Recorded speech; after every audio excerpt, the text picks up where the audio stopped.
So, okay, friends, once again, welcome back and very good evening to everybody. I hope you all are safe, your family member, your relative, your parents, your friends, all are safe. And you are enjoying this new era, this new way of learning. Friends, we are discussing a chapter number 5, and so far it is very interesting chapter. We had learned Newton's first, second, and third law. He had seen that the theory part is very simple with respect to the Newton's law, but the numerical are damned good. It is a very intelligent numericals, and we also introduced one more concept of the last lecture, that is a concept of pseudo force. Inertial and non inertial frame of reference के बारे में हमने discuss किया था. हमने ये देखा था कि अगर non inertial frame of reference है और उसके अंदर कोई ऑब्जेक्ट पड़ा हुआ है, non inertial frame of reference का मतलब क्या हुआ भैया, कोई बताएगा मुझे? Constant acceleration. कांस्टेंट की बात नहीं है, देखो कांस्टेंट की बात नहीं है, एक्सेलरेटेड. वो it may be not a constant, but accelerated frame of reference is considered to be a non-inertial. But the frame of reference which is at the rest or which is moving with a constant velocity is considered to be a inertial frame of reference. So friends, inertial frame of reference में हमको कोई pseudo force लगाने की जरूरत नहीं है. inertial frame of reference में कोई pseudo fictitious force लगाने की जरूरत नहीं है. बट अगर non inertial frame of reference है, मतलब एक्सेलरेटेड फ्रेम ऑफ रेफरेंस है, तो उसके ऊपर जितने भी फोर्स ऑब्जेक्ट के ऊपर लग रहे हैं वो तो लगाना ही है, बट अपार्ट फ्रॉम दैट एक और फोर्स आपको लगाना है, वो शूडो फोर्स आपको लगाना है. और कौन से डायरेक्शन में? तो ऑब्जेक्ट के एक्सेलरेशन के, फ्रेम के एक्सेलरेशन के अपोजिट डायरेक्शन में, और उसका वैल्यू कितना रखना है? m/a रखना है. सो इसके बारे में हमने 3-4 क्वेश्चन भी सॉल्व किए थे और very intelligent question we had discussed. कि मुझे ये बताओ, अब इलस्ट्रेशन कोई बाकी है कि इलस्ट्रेशन सारे खत्म हो गए? ये चैप्टर के इलस्ट्रेशन के बारे में बताओ. इज दैट ओवर और एवरी इलस्ट्रेशंस? लास्ट में ये 12 करवा दिया था कि बाकी था? करवा दिया था. 12 भी हो गया था ना? हाँ सर. ओके. यस. और एक्सरसाइज में आई थिंक टिल 23 या 24 तक शायद सब कुछ खत्म हो गया है सर. 27 लास्ट. हाँ 27 तक हो गया. Okay fine. मतलब 28 से बाकी है. Am I right friends? Yes sir. Okay. So friends, everybody please come to the question number 28. So today we'll try to complete this chapter and next lecture में मैं एक नया chapter start करूँगा, chapter number 6, and you'll be getting the notes as well of the chapter number 6 to 10, 6 to 9. It is being ready. It is in the printing. So probably in the day or two you will get the notes.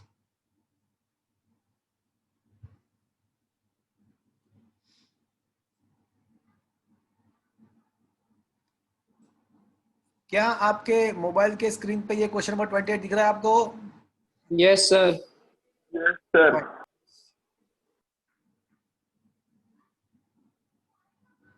देखो ऐसा है कि a stream of a water flowing horizontally with the speed of 15 meter per second rushes out of the tube of a cross section 10⁻² meters square. It hits a vertical wall nearby. What is the force exerted on the wall by the impact of the water? Assume it does not rebound. तो पहले तो situation समझने का try करते हैं कि कैसा है. ये कोई हॉरिजॉन्टल ट्यूब रखा हुआ है और उसके अंदर से वाटर का इम्पैक्ट, मतलब वाटर बाहर निकल रहा है, और उसके सामने के साइड एक वर्टिकल वॉल है,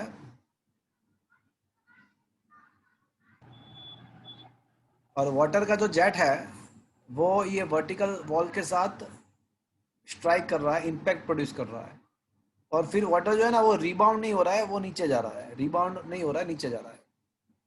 सो ऐसा सिचुएशन है. तो एक चीज़ तो कंफर्म्ड है कि एक चीज़ तो कंफर्म्ड है कि ये जो वाटर जेट है वो क्या करेगी? वो वॉल के ऊपर कुछ फोर्स लगाएंगी, कुछ इम्पैक्ट प्रोड्यूस करेगा, तो वही तो हमको फाइंड करना है कि फोर्स कितना लग रहा है। वैसे according to the Newton second law हमको पता है कि फोर्स इज इक्वल टू क्या होता है, delta P by is that clear to you friends? Yes sir. अब यहाँ पे वाटर जेट है ना, उसका कुछ इनिशियल मोमेंटम है, वाटर जेट का कुछ ना कुछ इनिशियल मोमेंटम तो है, बट फाइनल मोमेंटम उसका जीरो है। क्यों जीरो है फाइनल मोमेंटम फ्रेंड्स? बिकॉज ऐसा लिखा है कि it is not reflecting back, it is not rebounding. तो इसका मतलब ऐसा हुआ कि after being collide its momentum becomes zero. चलो यहाँ तक समझ में आया सबको? सर ये मतलब कोलाइड होने के बाद फ्री फॉल जैसा ही होगा ना? हाँ, फ्री फॉल जितना हो जाएगा, बट वो रिबाउंड नहीं हो रहा है। इसका मतलब कि हम इसका वेलोसिटी हॉरिजॉन्टल डायरेक्शन में हम सोच रहे हैं, तो उसका वेलोसिटी जीरो हो जाएगा। Okay yes sir. तो एक्सक्यूज मी। ओके, सो अब मुझे करना क्या है, मुझे अगर फोर्स फाइंड करना है तो मास पर यूनिट टाइम फाइंड करना पड़ेगा, मास पर टाइम। वेलोसिटी तो मेरे पास, एक्सक्यूज मी, वेलोसिटी तो मेरे पास है 15 मीटर पर सेकेंड, वेलोसिटी तो है मेरे पास। तो मुझे करना क्या पड़ेगा, मास पर टाइम फाइंड करना पड़ेगा। ओके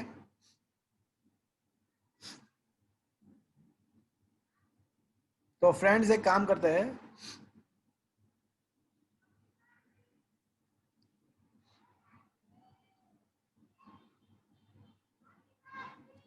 पहले मैं है ना वॉल्यूम अपॉन टाइम फाइंड करूंगा। चलो मुझे ये बताओ कि ये जो ट्यूब है उसका वॉल्यूम, एक it is a cylindrical kind of tube, tube always cylindrical kind of होता है, तो उसका वॉल्यूम क्या रहता है? 4/3 volume of a cylinder is a pi are square H. अब पाई आर स्क्वायर के बदले क्या मैं क्रॉस सेक्शनल एरिया लिख दूं तो चलेगा? Pi are square is a cross, is it okay?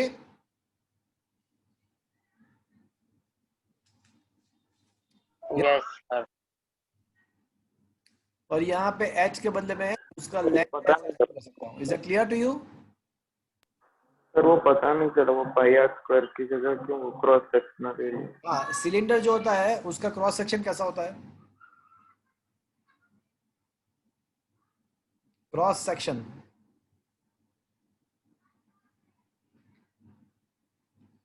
तो सिलेंडर का क्रॉस सेक्शन कैसा होता है? सर्कल सर्कल का एरिया क्या होता है? Pi are square. तो can I say pi are square is equal to area of a cross section? Yes sir. Is it okay now?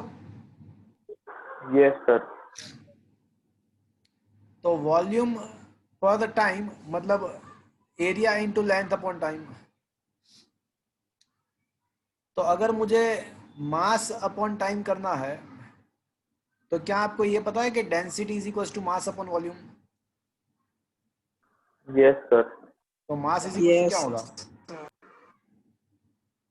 Density into volume. तो mass के बदले कहना इसे वॉल्यूम इनटू डेंसिटी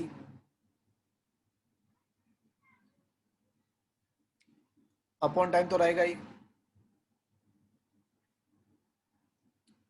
तो mass upon time is equals to volume into density upon time, but volume upon time तो मैंने already prove कर दिया है। क्या है वॉल्यूम अपॉन टाइम? तो cross sectional AL/T। A L by T into density. अब मुझे ये बताओ कि लेंथ अपॉन टाइम क्या होगा? Distance upon time, length upon time क्या होता है? वेलो length, it is a velocity. So ये मास अपॉन टाइम का मुझे फॉर्मूला मिला। अब ये फॉर्मूला में यहाँ पे फोर्स, मुझे अल्टीमेटली तो फोर्स फाइंड करना है, अल्टीमेटली तो मुझे फोर्स फाइंड करना है। तो ये फोर्स का जो फॉर्मूला है तो उसमें मास अपॉन टाइम का मुझे मिल गया, मास अपॉन टाइम का मुझे मिल गया density into area into velocity. तो ये मास अपॉन टाइम का मैंने वैल्यू प्लेस किया इंटू वेलोसिटी, तो क्या हो जाएगा? Velocity square. क्या ये चीज समझ में आया भैया? शॉर्टकट जैसे यूज कर सकते? नहीं नहीं नहीं, ऐसा नहीं कर सकते। ये it is not the valid every time. ये कब वैलिड है? जब ये जेट फ्लो हो रहा है और उसमें भी वैसे रिबाउंड, वापस से जब रिबाउंड नहीं होता है तो ही ये आप फॉर्मूला अप्लाई कर सकते हो। So it is not applicable every situation. हाँ, अगर इस टाइप का सिचुएशन है और अगर JEE नीट के अंदर पूछा है तो डायरेक्टली आप ये शॉर्टकट अप्लाई कर सकते हो, if the jet is not rebound. तो ये वॉल के ऊपर कितना फोर्स लगता है वो डायरेक्टली आप अप्लाई कर सकते हो। डेंसिटी वाटर का आपको शायद पता होगा, नहीं पता तो मैं बता रहा हूँ, 10⁻³ होता है 1000 kg/m³। Area of a cross section दिया हुआ है 10⁻²। एंड वेलोसिटी भी दिया हुआ है 15 का स्क्वायर 225, 15 का स्क्वायर 225। तो इसको सिंप्लीफाई करोगे तो आपको ये 10 बचेगा, 10⁻², 10⁻³ मतलब 10 बचेगा। 225 इंटू 10 मतलब 2250। So final answer is comes out to be a 2250. Is that clear to you friends? Yes. Yes sir. तो ये थोड़ा अनकन्वेंशनल क्वेश्चन था, अनकन्वेंशनल क्वेश्चन था, थोड़ा अलग टाइप का था, बट आई होप आपको ये समझ में आया होगा। Is that clear friends? Yes, sir. Yes, sir. तो देख लो आप क्या लिखा, सॉल्यूशन बराबर है कि नहीं। तो देखो पहले क्या किया है, वॉल्यूम पर टाइम फाइंड किया है। तो वॉल्यूम अपॉन टाइम मतलब cross sectional area into length. यहाँ पे अगर आपको लिखना है तो आपको यहाँ पे मेंशन करना है, तो आपके नोट्स में, आपके पास जो नोट्स है वहाँ पे मेंशन कर दो। अगर लिखना है तो मेंशन कर दो।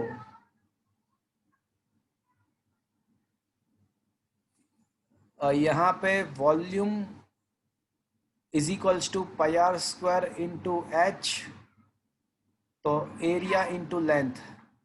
तो ये कहाँ से आया? तो ये मैंने यहाँ पे मेंशन किया है, और लेंथ अपॉन टाइम तो वेलोसिटी है, वो बराबर है। तो आपके नोट्स में आप ये मेंशन कर सकते हो।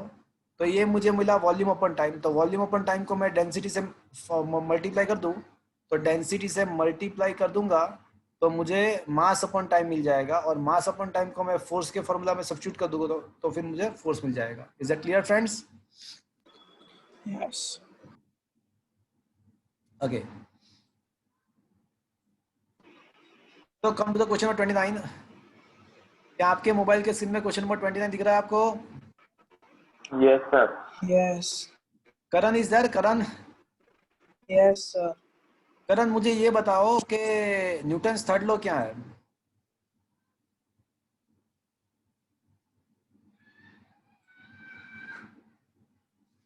करण,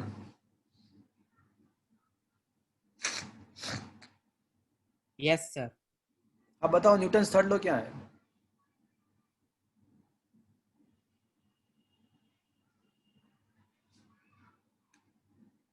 अच्छा, अर्गम, अर्गम इज देयर? सर यानी दोनों फोर्स साथ में ही छूटेंगे, यानी ऐसा नहीं होगा कि एक फोर्स आएगा बाद में दूसरा फोर्स आएगा। नहीं, मुझे न्यूटन्स थर्ड लॉ के बारे में उसका स्टेटमेंट क्या था?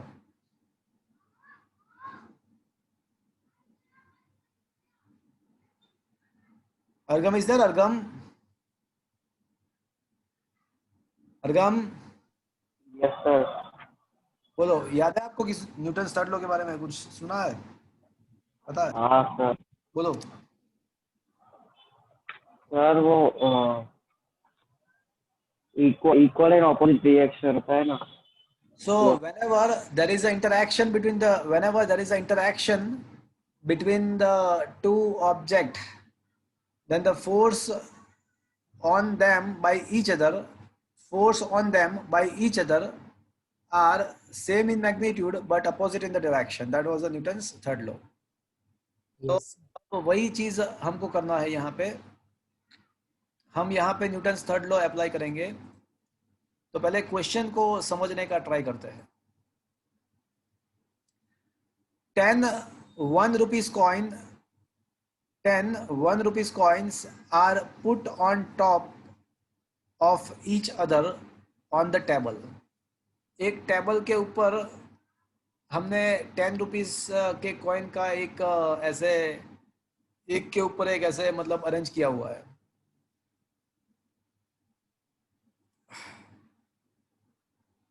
अब each coin has a mass m give the magnitude and the direction of, देखो हमको 3 क्वेश्चन है, हर एक कॉइन का मास m है, तो मुझे क्या करना है, I want to find the force on the 7th coin counted from the bottom, तो बॉटम से ही काउंटिंग किया हुआ है, तो ये 7th कॉइन के ऊपर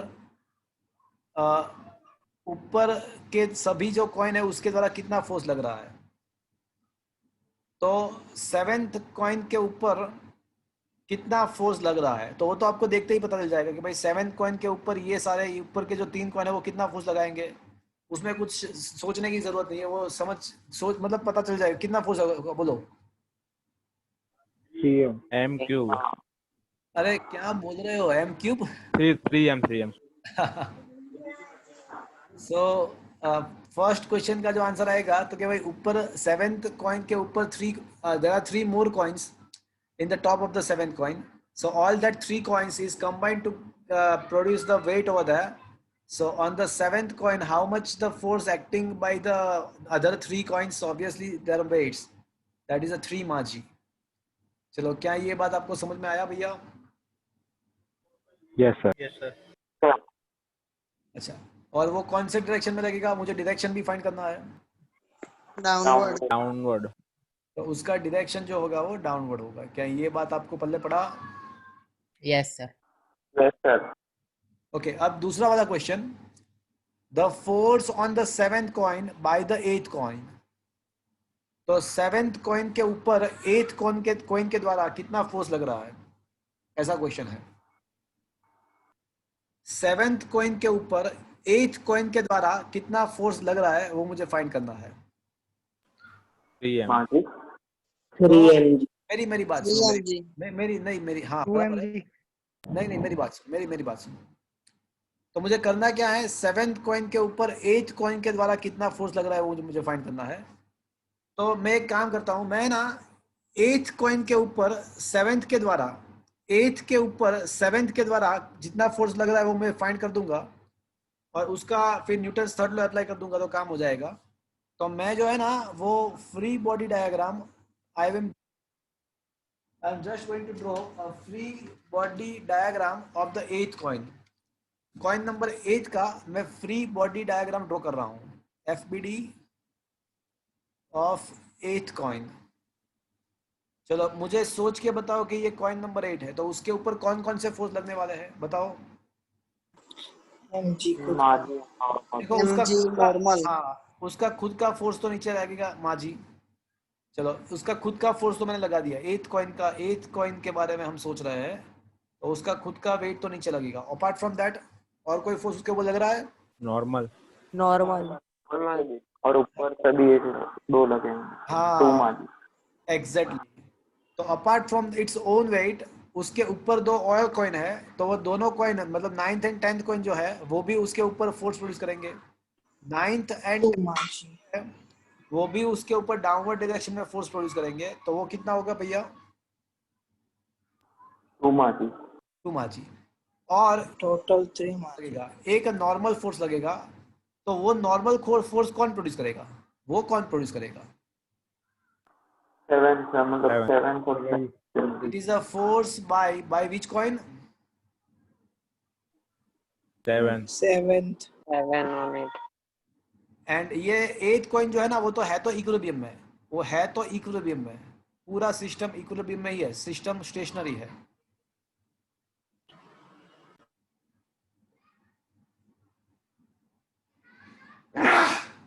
तो मुझे ये बताओ कि अगर पूरा सिस्टम इक्विलिब्रियम में है तो मुझे क्या लिखना चाहिए? N is equal to 3mg. 0। हाँ रिजल्टेंट फोर्स 0, तो फिर कंपेयर करो तो क्या होगा फिर? N is equal to 3m. And Yes, yes, sir। yes तो sir। हाँ n इज इक्वल टू 3 माजी। अब ये जो n है ना वो ऊपर की तरफ है, but that is the force by 7 on the 8, तो इसका मतलब ऐसा हुआ, देखो ये नॉर्मल फोर्स है, that is the force by 7 on the 8, तो according to Newton third law force by 8th coin on the 7th will be the same, कितना होगा तो फिर वो भी 3mg. and कहाँ पे होगा? डाउनवर्ड. Downward. क्या ये बात समझ में आया आपको? Yes, sir. Yes, sir. One more force. Reaction of the sixth coin on the seventh. Force by 6 on the seventh. तो वापस से एक काम करते हैं. I am going to draw the free body diagram of a seventh coin. चलो अब ये सेवेंथ कॉइन का FBD में बना रहा हूँ. सेवेंथ कॉइन का. तो सेवेंथ Four. खुद का फोर्स मार्जी नीचे लगेगा. सेवेंथ और 3 mg. खुद का फोर्स मार्जी नीचे की तरफ लगेगा. अपार्ट फ्रॉम दैट उसके ऊपर जो ऊपर 3. हाँ, वो भी नीचे लगाएगा 3 मार्जी. और कोई बचाएगा उसको नॉर्मल. 6 and तो ये जो एंड डैश है वो कौन लगाता है? 6 coin. Six coin. और वही तो मुझे फाइंड करना है. वही तो मुझे फाइंड करना है. बट है तो इक्विलिब्रियम में. है तो इक्विलिब्रियम ही ना. तो फिर क्या होगा? N is equals to 4 mg. mg. In the Yes. upper direction. Upward. Upward. Upward. तो देखो बराबर आंसर आ रहा है सारे क्वेश्चंस के आपके. अगर नॉट्स है तो देखो 3 मार्जी Yes, डाउनवर्ड. sir. अभी 3 मार्जी डाउनवर्ड और मतलब थर्ड का 4 मार्जी अपवर्ड. आ रहा है सारे क्वेश्चन का answer? Yes, Yes, sir. sir. आ रहा है सारे क्वेश्चन का आंसर. देखो ये डायरेक्शन के साथ आपको बोलना है तो ये डायरेक्शन भी देखना है आपको. बराबर है? Yes, sir. Yes, sir. तो देखो 3 मार्जी डाउन, 3 मार्जी डाउन एंड 4 मार्जी अपवर्ड. परफेक्ट है. Is that clear to you friends? Yes, sir. Yes, sir. Come to the question number 30. Aircraft execute a horizontal loop of a speed 720 kilometre per hour. देखो horizontal loop है मतलब एक तो circular path तो है, एक तो कंफर्म्ड है और वैसे और थोड़ा इंक्लिनेशन भी बैंक भी दिया हुआ है. तो it is like a banked road. देखो उसने एरोप्लेन को खुद को अपने हिसाब से बैंक दिया हुआ है. मतलब एक टाइप से तो ये बैंक्ड रोड ही हुआ. बैंक्ड रोड ही हुआ बट वहां पे सर्कुलर पाथ भी है. तो मुझे ये किसी को याद है फॉर्मूला बैंक्ड रोड का? वेलोसिटी मैक्सिमम वेलोसिटी क्या था? रूट में RRG Root RG nu s plus tan nu theta s divided by plus 1 tan minus theta nu s upon tan 1 theta. plus nu s tan theta. Very good, very good. So you know the formula. The formula is root राजी के नाराजी. राजीव. तो आप लोग राजी हो या नाराज हो? राजी है सर. राजी. अच्छा. बट देखो यहाँ पे ये जो हॉरिजॉन्टल यहाँ पे ऐसा हुआ है कि यहाँ पे है ना रोड जैसा तो बन गया है बट फ्रिक्शन नहीं है. बिकॉज ये पूरा एयरक्राफ्ट जो है वो एयर के अंदर है. मतलब कोई फ्रिक्शन नहीं है. तो आपको फ्रिक्शन लेस सरफेस है ऐसा अज्यूम करके चलना पड़ेगा. फॉर्मूला तो यही लगेगा बट फ्रिक्शन नहीं है. तो अब कौन सा फॉर्मूला हो जाएगा? याद है आपको? Root Raji tan theta. Root Raji tan theta. तो अब आप एक काम करो v स्क्वायर बना दो तो राजी tan थीटा हो जाएगा. और आपको करना क्या है? आपको रेडियस फाइंड करना है. देखो तो रेडियस को सबसे कोई क्वेश्चन बना दो तो v square by G tan theta. Is that clear friends? Yes, sir. अब आपको v दिया हुआ है. वैसे वो 720 किलोमीटर पर आवर में दिया हुआ है. तो उसको एक काम करो 5/18 से मल्टीप्लाई कर दो. 18 4 जा 4 5 जा 20 200 मीटर पर सेकंड आ जाएगा. मतलब वैल्यू सब्स्टिट्यूट करो. जी का वैल्यू 9.8 है. थीटा 15 डिग्री दिया हुआ है. You just put the values and get the answer. Is that okay friends? Yes sir. Yes sir. तो यहाँ पे है ना डायरेक्टली ये फॉर्मूला अप्लाई किया हुआ है v square bye R G. देखो tan थीटा. तो ये कहाँ से आया? तो आपको लिखना हो तो लिख दो optimum speed is equals to root R G tan theta. यहाँ से ये फॉर्मूला आया है. Is it clear? तो ये कहाँ से आया? तो अब ये समझ में आ गया आपको कहाँ से आया ये formula?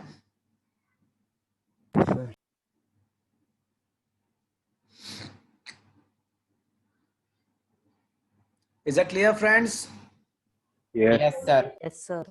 Yes sir. Okay. Yes, sir.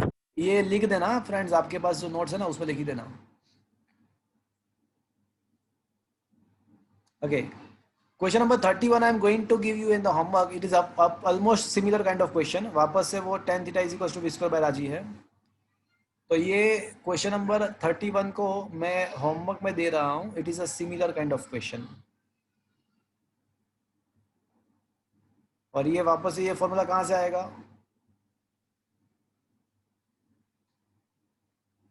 Okay, is it clear friends? Yes sir. ये ट्राई करना. It is almost similar question. 31 I am going to give in the homework. Question number 32. Friends, कभी आप गांव में गए हो? Yes sir. तो गांव Yes. में ऐसा होता है कि बीच में कहीं पे एक मतलब एक वेल होता है, कुआं होता है, और उसमें से पुली होता है. देखा कभी? Yes, sir. तो यस सर. कभी आपने गांव में अगर गए हो तो मतलब ये कुएं में से कभी पानी को निकाला है, मतलब ये Yes, sir. पोल डाल के? Yes, sir. तो सोचो आपके किस सिचुएशन में आपको ज्यादा अच्छा रहेगा. ये पुली वाले सिचुएशन में आपको इजी रहेगा पानी को खींचना, या फिर दूसरे आगे फर्स्ट केस में? कौन सा केस आपके लिए इजी पुली रहेगा? वाले केस, पुली वाले. पुली वाले में. तो ऐसा क्यों? तो वो अभी आपको मैथमेटिकली आज पता चलेगा ऐसा क्यों हो रहा है, तो उसका आपको आज पता चलेगा. But before starting this question I want to introduce one concept. मैं आपको कुछ अभी मैं कंसेप्ट सिखाने वाला हूँ. मैं स्क्रीनशॉट भेजूंगा, तो आप बेटर है कि वो जो कंसेप्ट मैं अभी यहाँ पे लिख रहा हूँ, तो आप वो नोट्स के सामने के साइड ब्लैंक पेजेस ही होते हैं, तो वहाँ पे आप या तो अभी लिख दो या फिर वो स्क्रीनशॉट देखने के बाद लिख दो, बट लिख देना, वो आपका रिस्पॉन्सिबिलिटी है. तो एक कंसेप्ट मैं आपको सिखा रहा हूँ. देखो, Okay, sir. चेक मैं मेरे सामने देखो सब लोग. Please look at me everybody. Friends, suppose के मेरे पास कोई ऑब्जेक्ट है, तो ये ऑब्जेक्ट को मुझे है ना होल्ड करना है, मतलब उसको उठाना है. तो इसको अगर मुझे उठाना है तो उसके वेट जितना ही मुझे फोर्स देना पड़ेगा. तो if I want to hold the object, I need to provide the force by my hand should be equals to its weight. मतलब मुझे कोई ऑब्जेक्ट को होल्ड करना है हाथ में, तो मुझे कितना फोर्स लगाना पड़ेगा? उसके वेट जितना. अगर मुझे ये ऑब्जेक्ट को कांस्टेंट वेलोसिटी के साथ ऊपर नीचे करना है, कांस्टेंट वेलोसिटी के साथ, तो भी मुझे उसके वेट जितना ही फोर्स मुझे देना पड़ेगा. Force लगाना पड़ेगा. कांस्टेंट वेलोसिटी से मूव करवाना है तो भी वही आएगा. बट अगर कोई ऑब्जेक्ट को मुझे अपर डायरेक्शन में मोशन में लाना है with the acceleration a, to make the object in the motion in the upper direction with the acceleration a, तो मुझे कितना फोर्स प्रोवाइड करना पड़ेगा पता है आपको? माजी प्लस मा. कोई ऑब्जेक्ट को ऊपर की साइड एक्सेलरेट करना है तो माजी प्लस मा जितना मुझे फोर्स प्रोवाइड करना पड़ेगा. और अगर ऑब्जेक्ट को मुझे नीचे की साइड ले जाना है, तो एक्सेलरेटेड मोशन करना है नीचे की साइड, तो मुझे माजी माइनस मा इतना फोर्स मुझे प्रोवाइड करना पड़ेगा. So that is the concept. तो एक ये नया कंसेप्ट है, बट सिंपल सी लॉजिकली बहुत सिंपल चीज़ है कि सीधी सी बात है. अगर कोई ऑब्जेक्ट को आपको m मास के कोई ऑब्जेक्ट को उठाना है, तो आपको उसके वेट जितना फोर्स आपको प्रोवाइड करना पड़ेगा.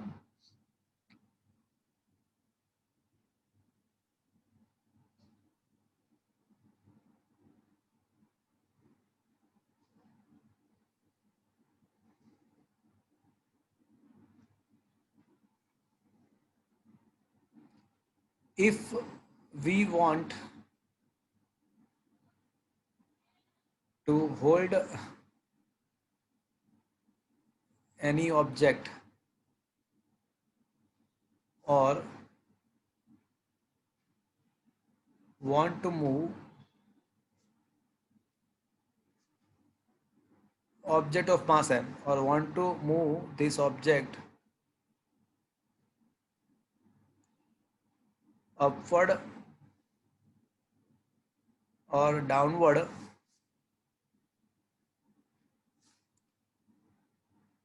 with a constant speed, constant velocity, then force required for it is equals to its weight. देखो कांस्टेंट वेलोसिटी के साथ मूव करना है या फिर उसको होल्ड करना है, तो इन दोनों केस में आपको उसके वेट जितने फोर्स लगाना पड़ेगा. If we want to move this object, move object of mass m in upward direction,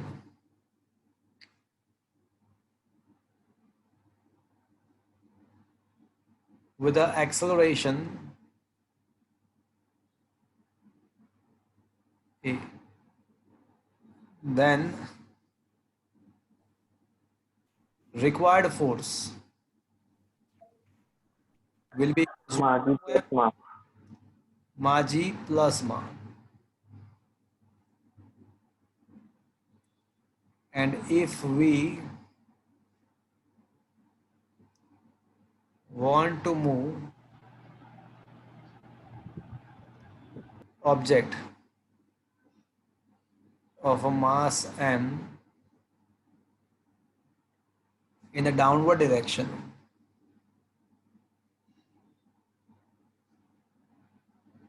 with the acceleration a,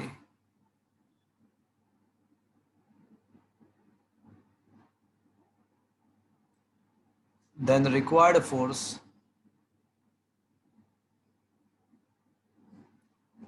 F is equals to क्या हो जाएगा? माजी माइनस मा. Maji minus. This same formula is applicable in the case of uh, hanging object like a hanging monkey on the string. तो suppose के ये चीज ऐसी है कि भाई यहाँ पे कोई स्ट्रिंग है या रोप है एंड उसके ऊपर एक मंकी यहाँ पे है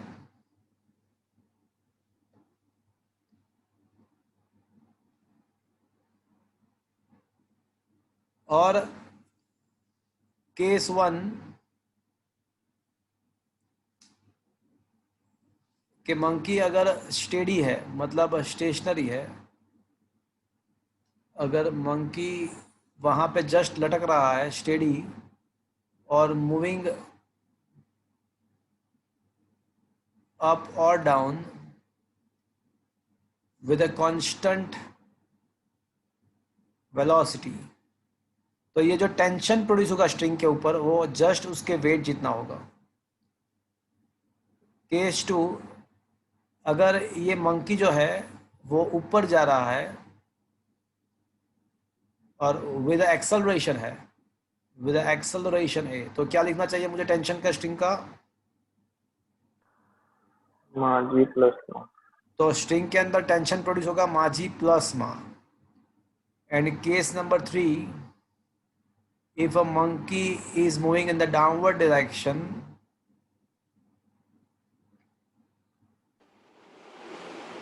with acceleration a, then the tension produced in the string ma g minus ma. So both the concepts are almost similar concept.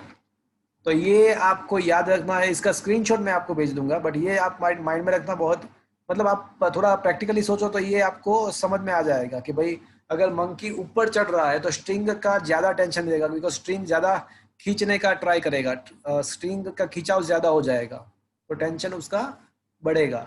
जब कोई मंकी नीचे आता है तो ऑब्वियसली स्ट्रिंग विल गेट स्लेकन, मतलब थोड़ी ढीली थी जैसे, तो उसका टेंशन कम हो जाएगा. Is it clear friends? Yes sir. ये आपको माइंड में रखना है. ओके, तो इसका स्क्रीनशॉट मैं भेज दूंगा आपको, बट ये लिख भी देना फिर उसके बाद आप. तो अभी let's come back to the question number 32. Question number 32 पे आ जाते हैं friends. Okay,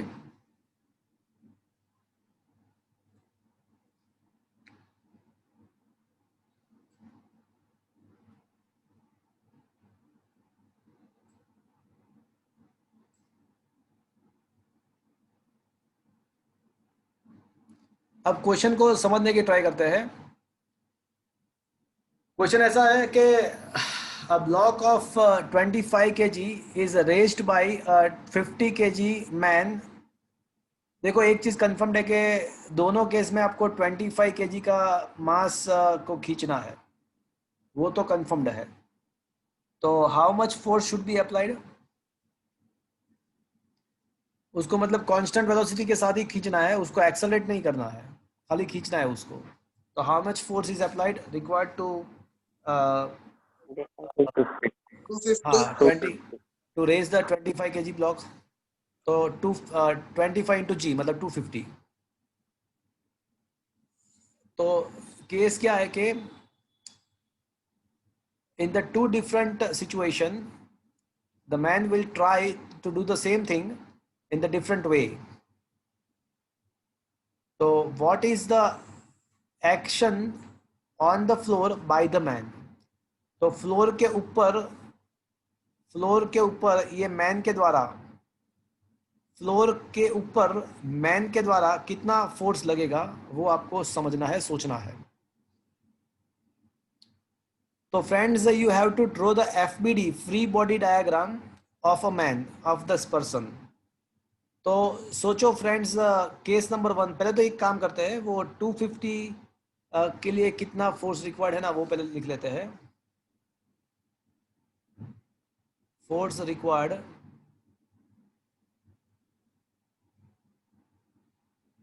to pull a 25 kg mass, so F equals to ma g। so 25 into 10 will get you a 250 kg, 250 Newton। so this much force is going to be applied by the person। इतना force तो उसको लगाना पड़ेगा चाहे वो कोई भी situation में हो। बट मेरी बात ध्यान से सुनना, पहले मैं केस 1 सोच रहा हूं।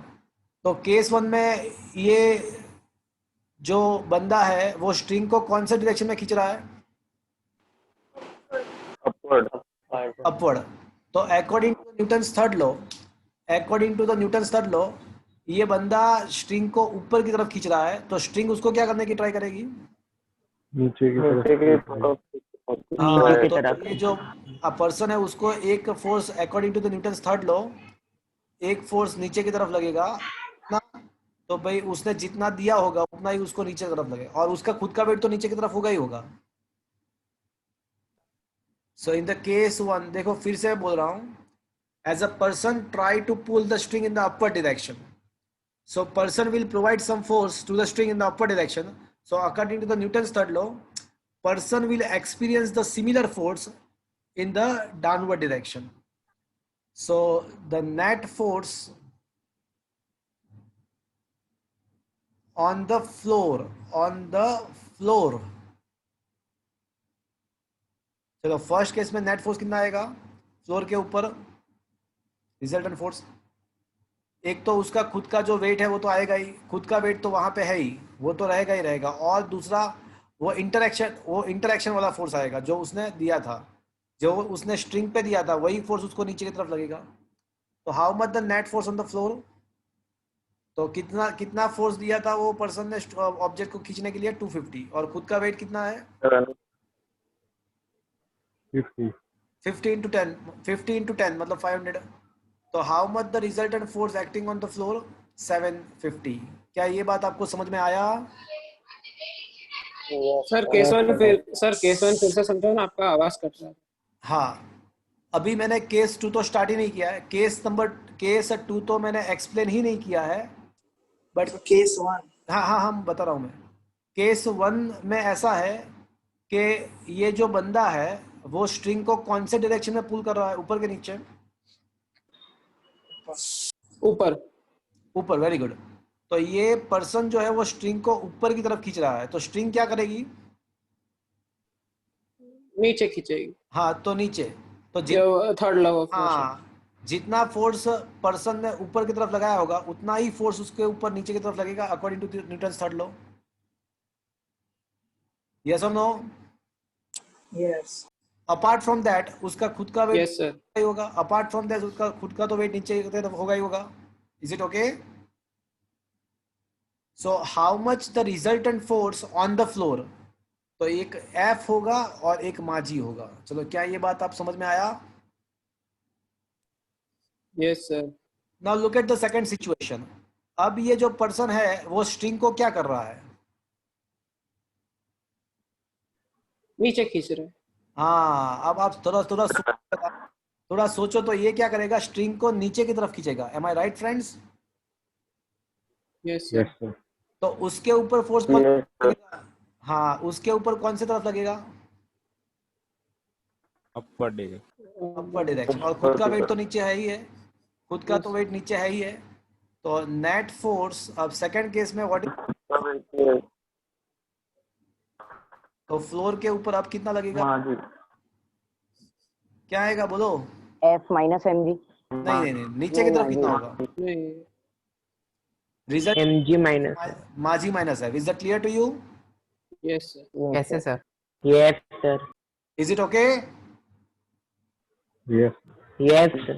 Yes, sir. देखो, एक बार फिर से बता देता, एक बार फिर से बता रहा हूँ। चलो, पर्सन क्या कर रहा है? सोचो, पर्सन क्या कर रहा है?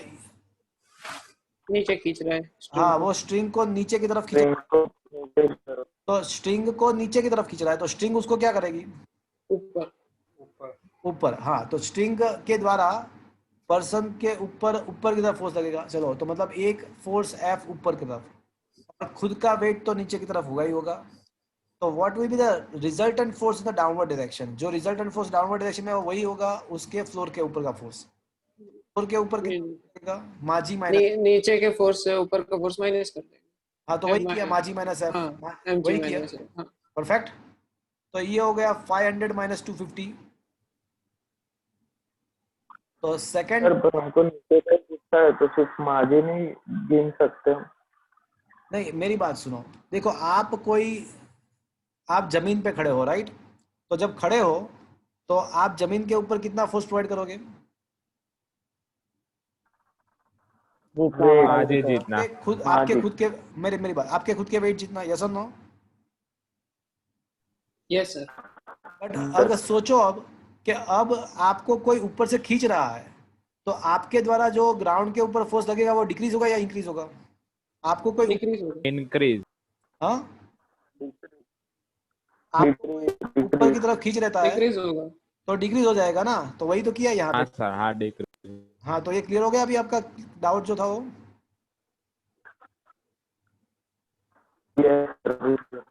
Is it okay?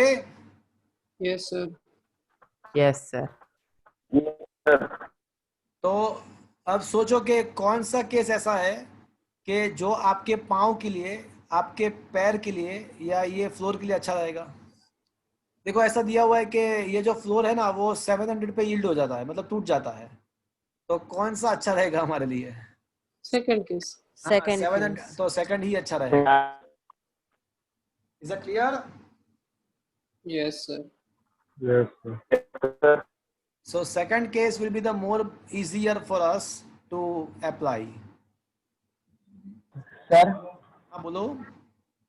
सर ऐसे क्वेश्चन में फ्री बॉडी डायग्राम बनाना जरूरी है?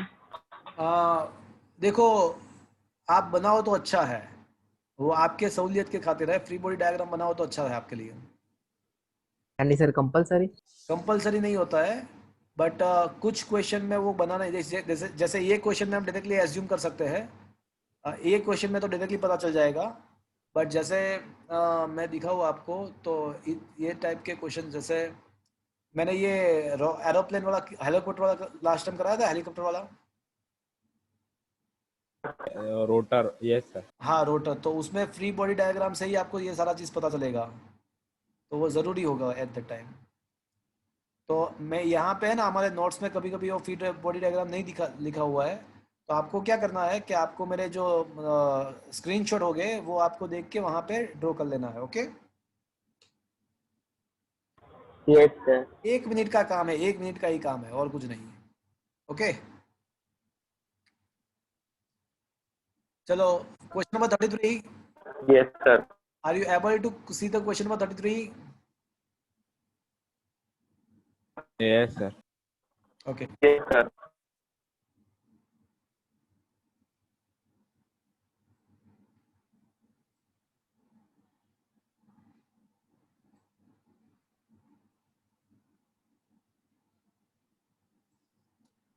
A monkey of a mass 40 kg climbs on a rope as shown in figure, which can stand a maximum 600 Newton. देखो मतलब ये जो रोप है ना, रोप वो मैक्सिमम कितना विचलन कर सकता है? 600 न्यूटन वो बैरी। 600 न्यूटन। अगर उससे ज्यादा टेंशन होगा रोप के ऊपर तो रोप क्या करेगा? ब्रेक हो जाए। वो ब्रेक ऑब्वियसली होता है। टूट जाएगा, ब्रेक हो जाएगा। सो क्वेश्चन ऐसा है, in which of the following case will the rope break the monkey? in which case will the rope is going to be break the monkey? नहीं, rope is going to be break. So that is what is the question. Is that understood, friends? कौन सा Yes.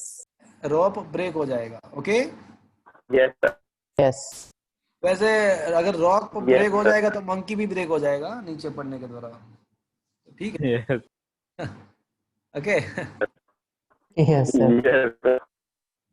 तो case number 1, climb up with the acceleration 600। देखो upper direction में जा रहा है acceleration के साथ, तो टेंशन का कौन सा फॉर्मूला लगेगा? मा जी प्लस मा very m good, g plus है। Very good.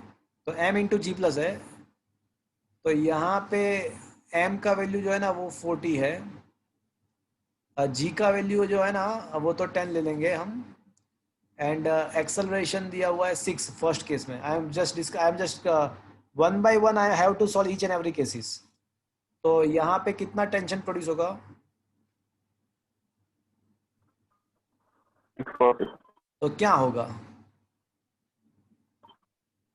Break. It will be break. Break. First में तो ब्रेक हो जाएगा। Second one, moving down with the acceleration, M G minus मा मा जी माइनस मा। जी माइनस है, तो m का वैल्यू 40, g का वैल्यू है ना वो 10 माइनस 6, 10 4, तो ये हो जाएगा 240। 240 न्यूटन। 100। ब्रेक होगा? नो। नहीं होगा। तीसरा जो ऑप्शन है उसमें क्या लिखा हुआ है? Climb up with the uniform speed. Uniform speed, तो फिर t इक्वल्स टू क्या लिखना चाहिए मुझे? mg। ओनली माजी। यूनिफॉर्म स्पीड में एक्सेलरेशन नहीं होता है, ओनली mg, m 40 g 10, तो कितना होगा? ब्रेक होगा? नो। नहीं होगा। No sir. Falls down nearly free fall, अब फ्री फॉल हो रहा है तो g माइनस जी हो जाएगा।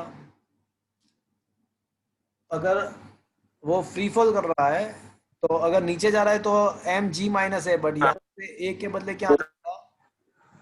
बदले वापस से g ही आ जाएगा। तो यहाँ पे there will be not be any tension. वो फ्री फॉल कर रहा है तो उसके साथ रोप के साथ उसका अटैचमेंट निकल जाएगा, तो रोप में टेंशन भी 0 हो जाएगा। Is that clear friends? Yes. तो फिर वो यहाँ पे यस सर। तो कौन सा केस में रोप ब्रेक होकर जाएगा? सेकंड, थर्ड और फोर्थ में नहीं होगा, फर्स्ट में तो होगा। फर्स्ट में हो जाएगा। और बहुत सारे कॉम्पिटिटिव एग्जामिनेशन में ऐसे भी क्वेश्चन पूछते हैं कि up to how much acceleration the monkey can climb the rope. Maximum कितने एक्सेलरेशन से वो क्लाइंब कर सकता है, ऐसे भी क्वेश्चन पूछते हैं। तो फिर आपको कहाँ से स्टार्ट करना है? यहाँ से स्टार्ट करना है, mg प्लस a, यहाँ से स्टार्ट करना है। तो यहाँ पे अगर t मैक्सिमम, तो यहाँ पे आपका आ जाएगा a मैक्सिमम। और how much the maximum tension variable by the rope के द्वारा कितना maximum tension? 600। 600।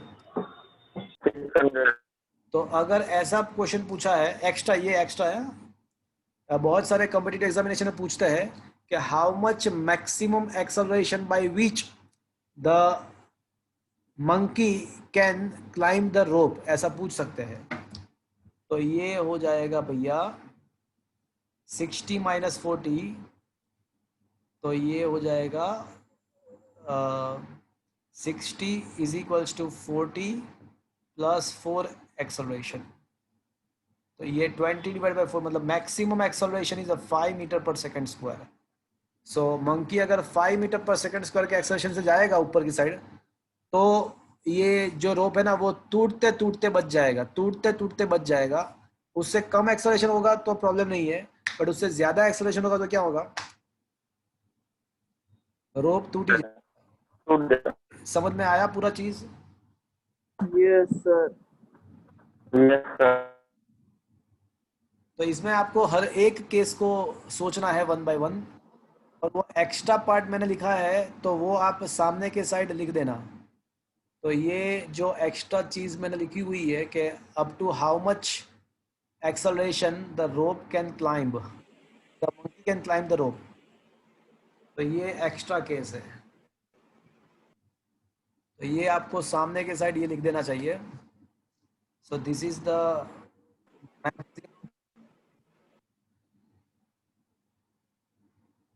acceleration with which monkey can climb.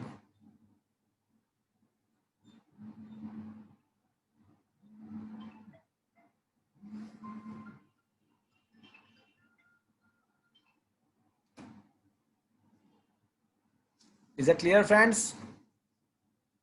Yes. Yes, yes sir. Sir. So friends, let's discuss the next question.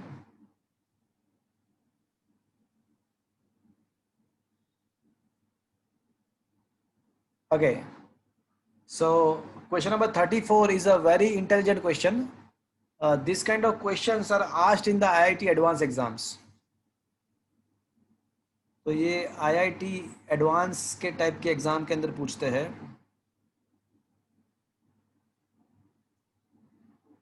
वैसे आपके text book में है ना, अगर आप देखो तो टेक्स्ट बुक के अंदर न्यूमेरिकल में ऐसे दो पार्ट मतलब क्या करके दिया हुआ है कि भाई न्यूमेरिकल और फिर एक्स्ट्रा न्यूमेरिकल ऐसा करके दिया हुआ है। देखा कभी टेक्स्ट बुक में? Yes, sir. Additional. हाँ, एडिशनल एक्सरसाइज। तो मैं है ना, मैं कोई बाइफिकेशन नहीं कर रहा हूँ, मैं तो सारे क्वेश्चन करा रहा हूँ। बट जनरली क्या होता है कि जो एडिशनल एक्सरसाइज होते हैं ना, उसमें कुछ कुछ क्वेश्चन बहुत ही मतलब अच्छे होते हैं। वैसे हमारा जो यहाँ पे पढ़ने का सिस्टम जो है वो तो ऐसा है कि हम कोई बाइफिकेशन नहीं रखेंगे, एडिशनल हो या कोई भी, मतलब टेक्स्ट में जितना भी दिया है वो हम करेंगे। एंड 12th के अंदर तो हम एक एग्जाम्पलर भी आता है, 11 में भी वैसे आता है, बट हमारे पास 11 में इतना टाइम नहीं होता है। तो 12th के अंदर तो हम पूरा ये सिलेबस खत्म करने के बाद पूरा एग्जाम्पलर भी हम यहाँ पे करते हैं। तो वैसे 11 में हम ये जो एडिशनल एक्सरसाइज है उसमें हम करते हैं, उसमें कोई बाइफिकेशन नहीं है। बट आपको ये चीज़ माइंड में रखना होता है कि ये जो एडिशनल एक्सरसाइज होते हैं वो उसके क्वेश्चन थोड़े अच्छे होते हैं। वो आपको JEE नीट एडवांस एग्जाम्स के लिए वो ज़्यादा आपके बेनिफिट में है, ऐसा आपको सोच के मान के चलना है। Okay friends? Yes sir. तो Yes. अगर आपके पास टाइम हो, वैसे 11th में मेरे पास पूरा एग्जाम्पलर सॉल्व करने का टाइम नहीं होता है, बट अगर आपके पास टाइम हो तो आपको एग्जाम्पलर भी सॉल्व करना चाहिए। If you are planning for the JEE और NEET, and you have to solve that exemplar as well. 12th में तो मैं कराऊंगा आपको साथ में।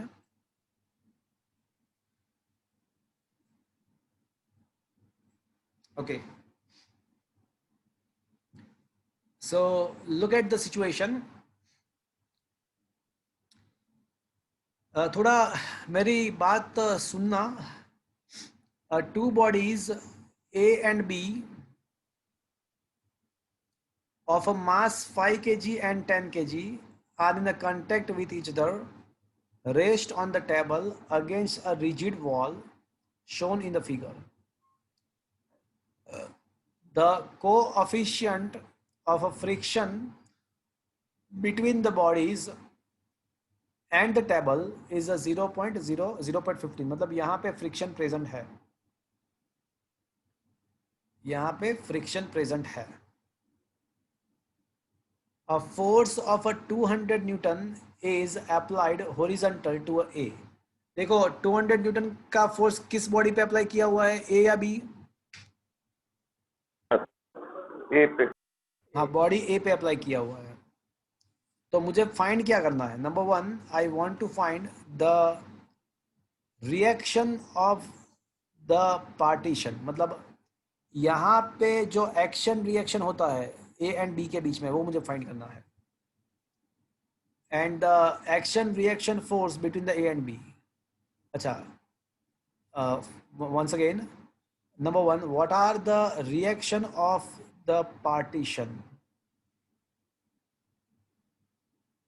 तो reaction of the partition मतलब wall होगा, contact the table against the rigid wall.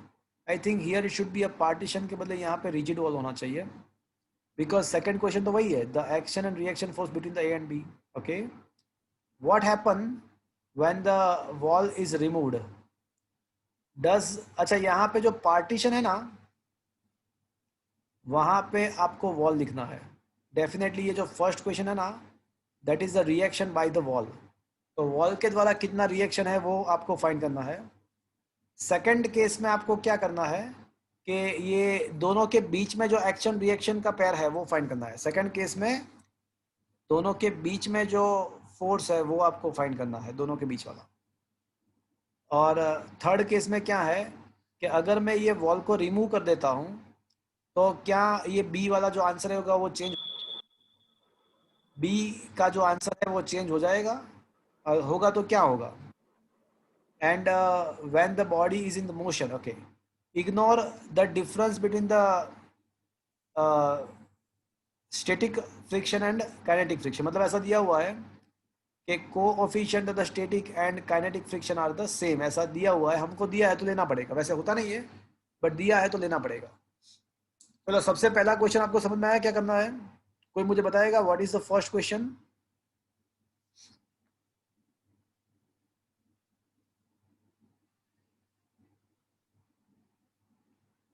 बोलो क्या करना है?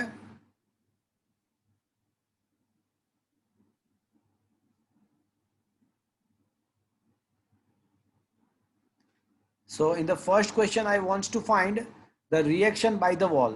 वॉल के द्वारा कितना रिएक्शन हो रहा है वो मुझे फाइंड करना है। चलो, ये जो है ना, अभी जो मैं ड्रॉ कर रहा हूँ, I am drawing the free body diagram of the object. तो चलो मुझे बताओ कि ये पूरे सिस्टम, इसको मैं एक सिंगल सिस्टम लेता हूँ। सो ए एंड बी का बाइफर्केशन नहीं रहेगा, यहाँ पे दोनों एक ही है अभी, ऐसा सोच लो। तो how much force is acting on the whole system? बोलो कौन कौन से फोर्स लगेंगे? M1 + M2 × G। अच्छा, उसके डाउनवर्ड डायरेक्शन में लगेगा m1 + m2 × g। ओके, वो उसका वेट हो गया। चलो, और कुछ? बॉडी ए को m1 बोल देते हैं, बोल देते हैं। ओके, चलो, बस इतना, एक ही फोर्स लगेगा क्या? एक ही है उसके पास? नॉर्मल अच्छा, फोर्स। नीचे के ग्राउंड के द्वारा ऊपर की तरफ एक नॉर्मल लगेगा, नीचे के ग्राउंड के द्वारा ऊपर एक नॉर्मल लगेगा।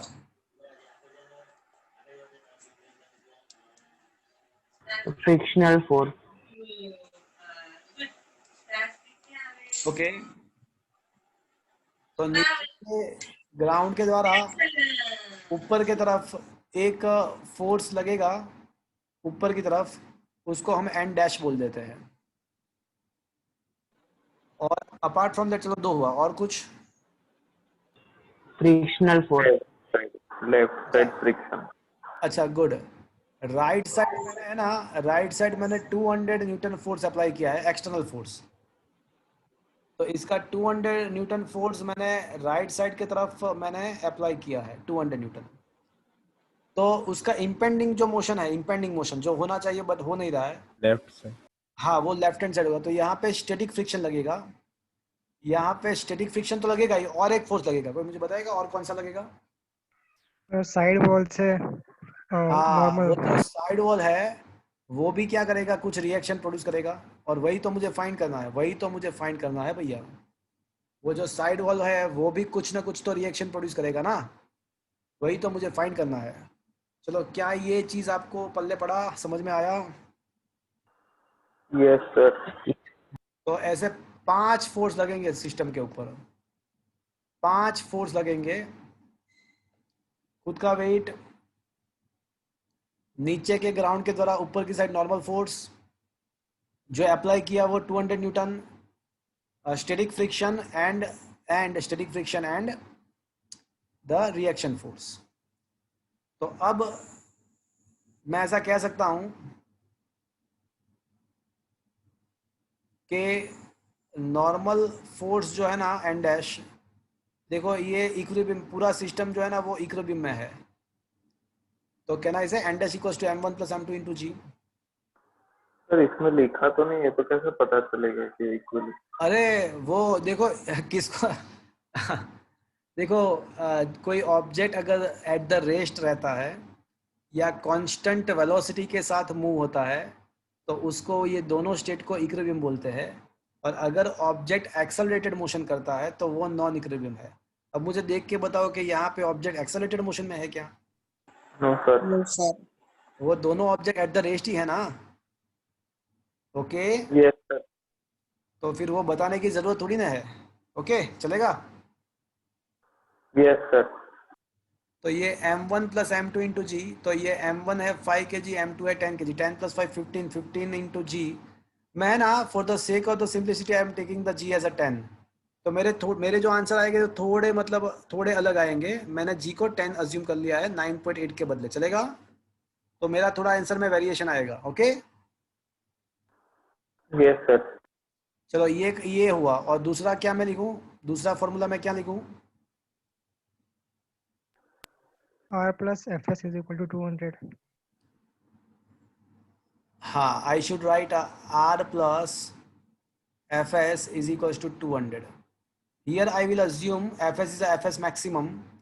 Fs is a Fs maximum, that is a mu s n dash is equals to 200. अब मुझे ये बताओ फ्रेंड्स कि mu s का वैल्यू कितना है?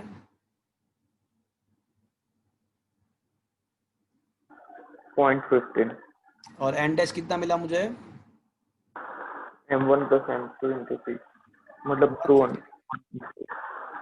ओके, तो मुझे ये बताओ 150 इंटू 15 इंटू 1.5, तो ये 15 इंटू 1.5 क्या होता है? 22.5। तो 200 माइनस 22.5 कर दो, 200 माइनस 22.5 तो क्या हो जाएगा? 177.5. So this is the answer of the first question. Reaction by the wall. तो ये अभी मुझे फर्स्ट क्वेश्चन का आंसर मिला। क्या ये बात आपको समझ में आया फ्रेंड्स? देखो तो आंसर आ रहा है, देखो तो फ्रेंड्स, क्या ये फर्स्ट क्वेश्चन का आंसर बराबर आ रहा है? देखो तो यस सर। आ रहा है ना कि नहीं आ रहा है? Yes sir, 177.95। हाँ, तो वो क्या हुआ, वो जी का वैल्यू 9.8 मैंने नहीं लिया ना, इसलिए ऐसा हुआ। Okay, yes sir. क्या ये पता चला आपको? देखो ये टाइप के क्वेश्चन आप without free body diagram you can not solve this question. मतलब वो एग्जाम में दिखाने की जरूरत नहीं है, बट आप दिखाओ तो अच्छा रहेगा आपके लिए ही। ओके, तो ये फ्री बॉडी डायग्राम से ही सॉल्व होगा। तो मैं ना यहाँ पे सारे फ्री बॉडी डायग्राम यहाँ पे मैं ड्रॉ कर रहा हूँ, तो आप better you write down right now और you will write down this free body diagram after the lecture when you revise the lecture by YouTube. Okay, चलो अब क्वेश्चन नंबर बी है। अब क्या है पता है? अब ये है कि the action reaction between the A and B. तो I am just drawing a free body diagram of only the object A. मुझे क्या करना है, अब ए एंड बी के बीच में एक्शन रिएक्शन कितना है वो मुझे फाइंड करना है। तो I am just drawing the free body diagram of only and only object A. मैं जस्ट अब ए का, ओनली ऑब्जेक्ट ए का फ्री बॉडी डायग्राम ड्रॉ कर रहा हूँ। तो मुझे सोच के बताओ कि ऑब्जेक्ट ए के ऊपर कौन कौन से फोर्स लग रहा है? उसका वेट, अप्लाइड एक्सटर्नल उसका जो normal. खुद का वेट है वो नीचे की तरफ लगेगा। सही बात है, चलो वो आपकी बात एकदम परफेक्ट है कि उसका खुद का वेट 200 न्यूटन। नीचे की तरफ। 200 तो नीचे की Newton तरफ right I side will force just, लगेगा. लगेगी। हाँ, आई am just writing the m1g only. चलो अपार्ट फ्रॉम दैट 200 200 Newton और right Newton. side 200 newton right side दिखा दिया। static लेफ्ट friction साइड, लगेगा left left side side. Static frictional force. Very good. Left hand side static friction force लगेगा, ये 200 force Newton right side लगेगा.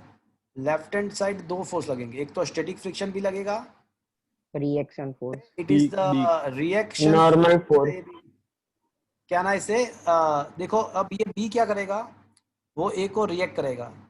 जैसे हम 200 Newton, जैसे ही हम ऐसे अप्लाई करने का ट्राई करेगा तो बी क्या करेगा, तो बी उसको रोकेगा, उसको रिएक्ट करेगा. तो यहाँ पे left hand side frictional force तो होगा ही होगा, बट साथ में क्या होगा, साथ में ये बी का रिएक्शन फोर्स भी होगा. तो ये reaction between the A and B. चलो, क्या ये बात आपको समझ में आया? ये left hand side reaction between the A and B भी होगा. यस. और अपार्ट फ्रॉम दैट एक ऊपर नॉर्मल. फोर्स भी रहेगा. चलो, क्या ये बात आपको पल्ले पड़ा? ये मैंने जस्ट ए का फ्री बॉडी डायग्राम ड्रॉ किया.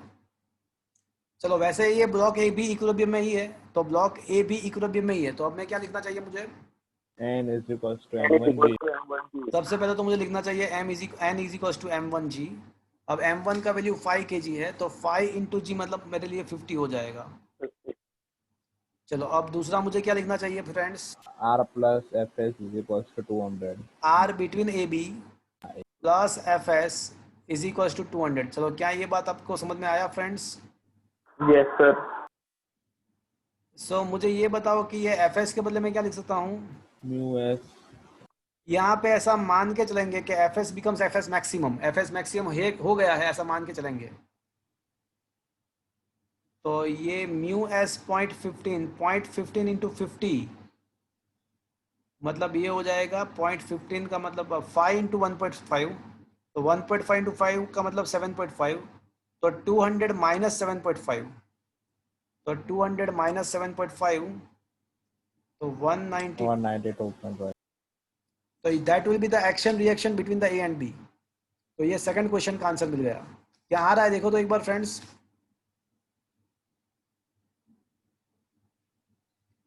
Yes, sir. अरे हाँ के ना तो बोल दो. Yes, sir. हाँ सर. ओके. अब सी, when wall is removed,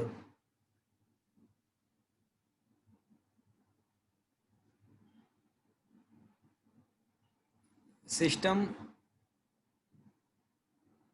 comes into the motion,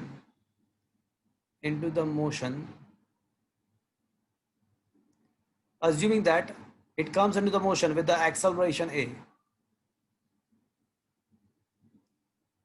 assume करते हैं कि वो ए एक्सेलरेशन के साथ मोशन में आ जाती है. मैंने ये वॉल को रिमूव कर दिया, ये वॉल को है ना मैंने रिमूव कर दिया है. अब पूरा सिस्टम कुछ एक्सेलरेशन के साथ मोशन में आ जाएगा. ओके. तो फ्रेंड्स, अब just consider the whole system. पूरे सिस्टम का फ्री बॉडी डायग्राम ड्रॉ करो. पूरे सिस्टम का हम फ्री बॉडी डायग्राम ड्रॉ करते हैं. तो 200 FBD of the whole system, FBD of a system of A and B, पूरे सिस्टम का. तो फ्रेंड्स क्या होगा, 200 न्यूटन राइट साइड होगा, Static. नॉर्मल रिएक्शन ऊपर की साइड होगा, Weight. m1 plus m2 into जी नीचे की तरफ होगा, और वॉल तो है ही नहीं बट फ्रिक्शन तो लगेगा ना. Friction. Yes. तो फ्रिक्शन तो लगेगा. यस और no friends? Yes sir. Okay. तो अब मेरी बात सुनो. अब जो है ना वो वाई डायरेक्शन में तो इक्विलिब्रियम है, तो मतलब normal reaction is equals to m1 plus m2 into g तो होगा. मतलब ये हो जाएगा, कितना हो जाएगा वो हमने ऑलरेडी कैलकुलेट किया हुआ है, 150 हो जाएगा. ये तो 150 न्यूटन होगा. बट फ्रेंड्स, अब ये जो पूरा सिस्टम है ना वो राइट साइड एक्सेलरेटेड मोशन में है. अब ये सिस्टम एक्सेलरेट कर रहा है राइट साइड. सिस्टम जो है वो उसका राइट साइड में कुछ एक्सेलरेशन है भैया. तो अब मुझे क्या लिखना चाहिए? 200 minus FS 200 minus Fs is equals to Ma. and 1 वो plus पिछले M2. I should not write FS now. I should Mu Sn. हाँ I should write FK. I. mu Km. and that is equals to M plus M2A. is that clear friends? Yes, sir. Equals to मुझे क्या लिखना चाहिए?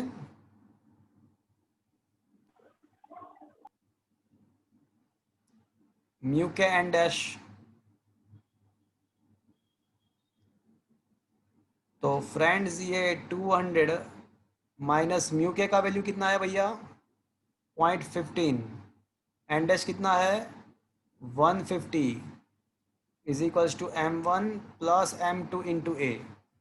और m1 plus m2 कितना है भैया? 15. 15 into ए।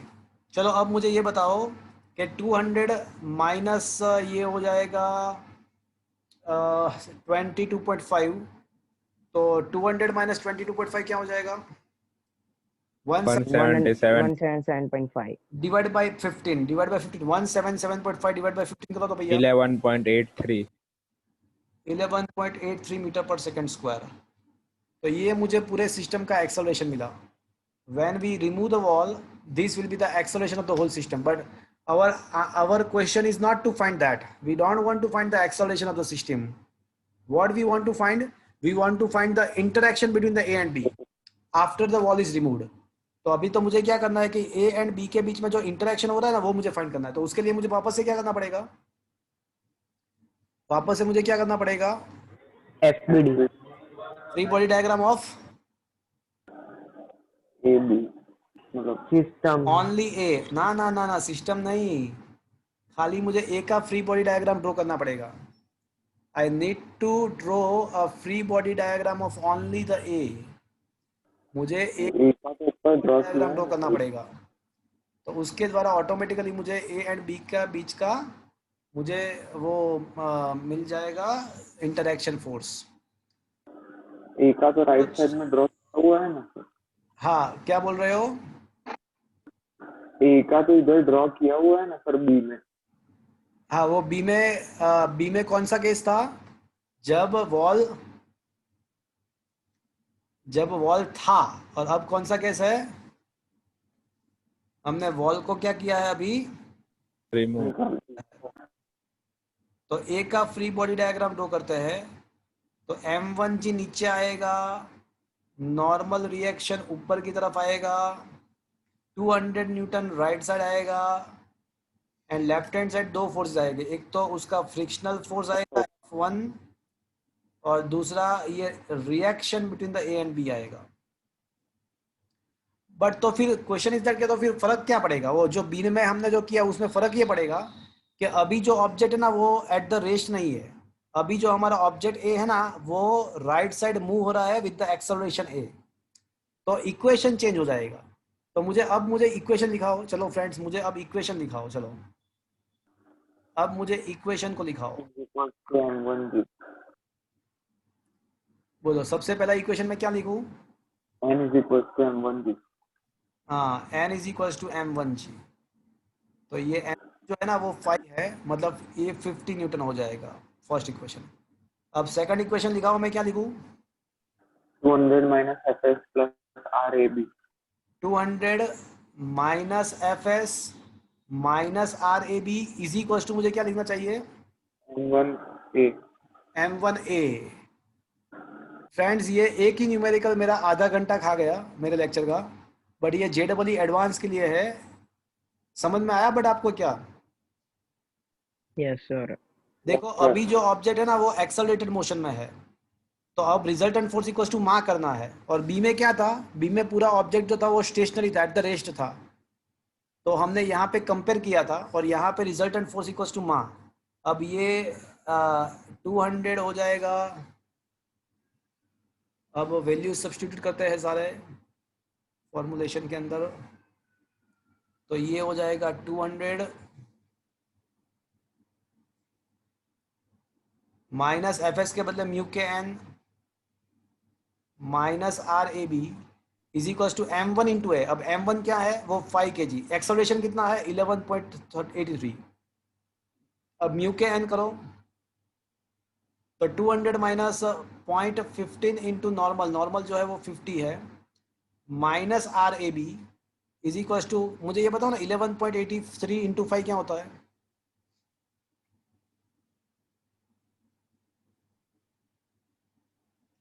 $59.15. 59.15।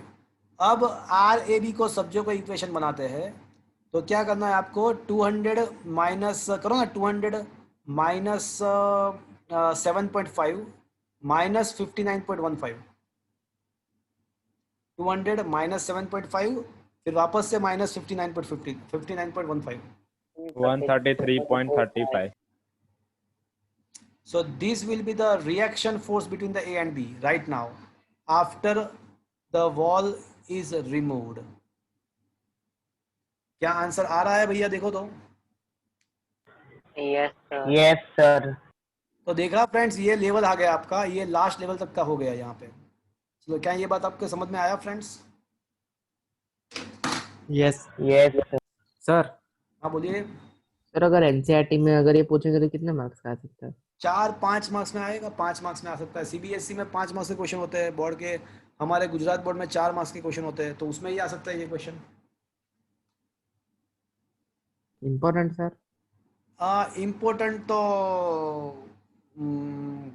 ये करना चाहिए आपको, ये इस टाइप के क्वेश्चन आपको करना चाहिए।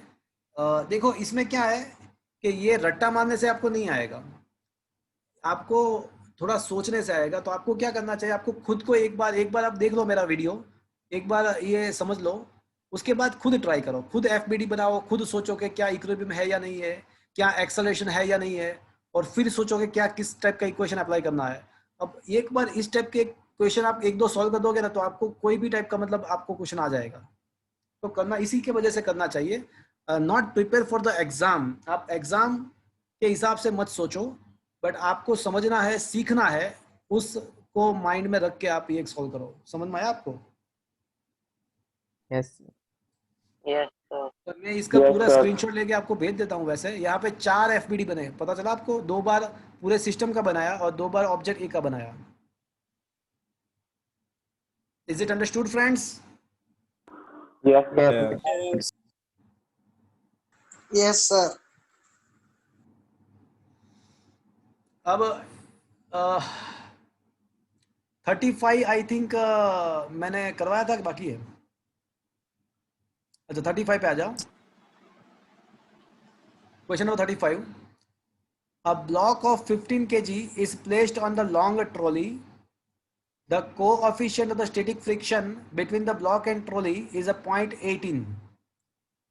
The trolley accelerates from the rest with the acceleration 0.5 meter per second square for the 20 second, and moves with the after 20 seconds it moves with the uniform velocity.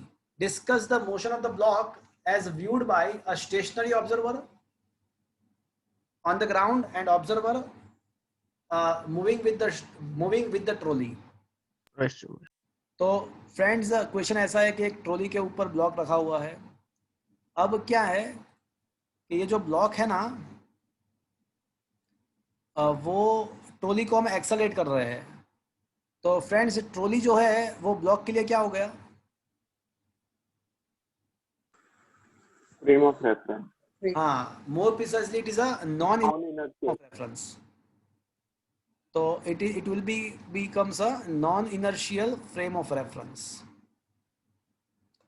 तो ये ब्लॉक को मैंने रखा हुआ है ट्रॉली के ऊपर, और ये पूरा जो ट्रॉली है उसको मैं मूव करा रहा हूँ,